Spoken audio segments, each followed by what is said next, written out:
Hi, my name is Grace Mahney. I'm a junior studying elementary education at East Tennessee State University, and I've had the joy of having your daughter Izzy as a case study student throughout the course of the semester. We have been going over literacy assessments, and I have created this portfolio to showcase her skills, strengths, and needs throughout the course of the semester. So first, I'm just going to go through some of the assessments that we did on Izzy. The first thing we did was an interest inventory, which I loved getting to know her. This is basically collecting Izzy's interests and seeing where we can plug them into different coursework throughout the semester to make it more engaging for her. We also did a concepts of print assessment, which is basically where you figure out how to hold the book, locating like sentences, punctuation, and back covers, things of that nature, which she was excelling in. We did a phonological awareness assessment, which is connecting the letter-sound relationships and sounds in general in words.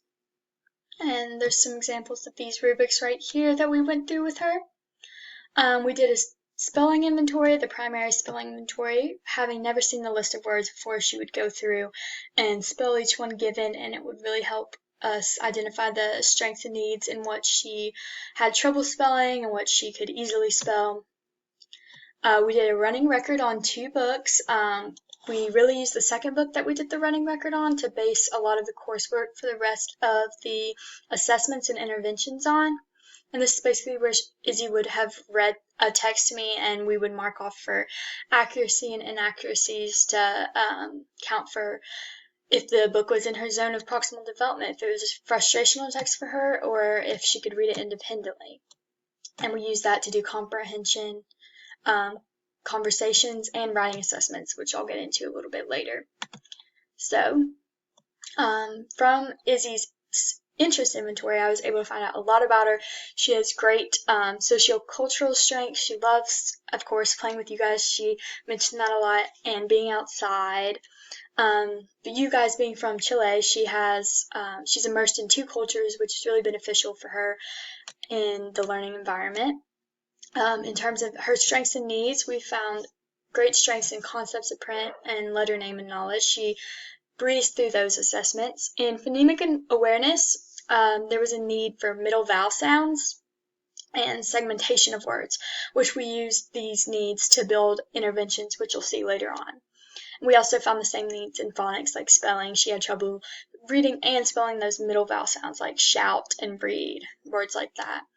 And with fluency and comprehension, the second text we ran a running record on was a little higher as a level M text, and we found she struggled more on that, and we planned interventions around that to help her get up to that reading level. There were 4 learning goals created for Izzy. I can see patterns in words and use it to help me figure out new words. I can reread for meaning when I need to.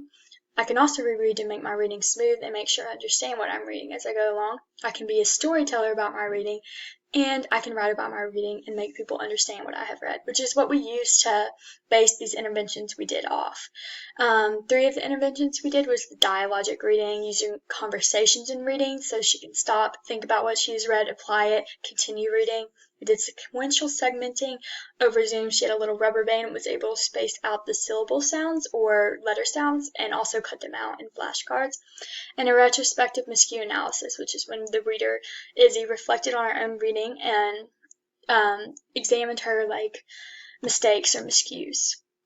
So for the learning environment, unfortunately in this time, the only option I had was to meet with Izzy over Zoom. But a proper learning environment is crucial, and it was our goal to make Izzy feel engaged over Zoom, and respect and rapport were demonstrated throughout the sessions. In order to engage Izzy, she's very engaged by technology, so we made sure to use that a lot. Flowcharts, videos, things of that nature. And effective teaching, when analyzing teaching, part of that is using diverse resources, which is also connected to keeping Izzy engaged.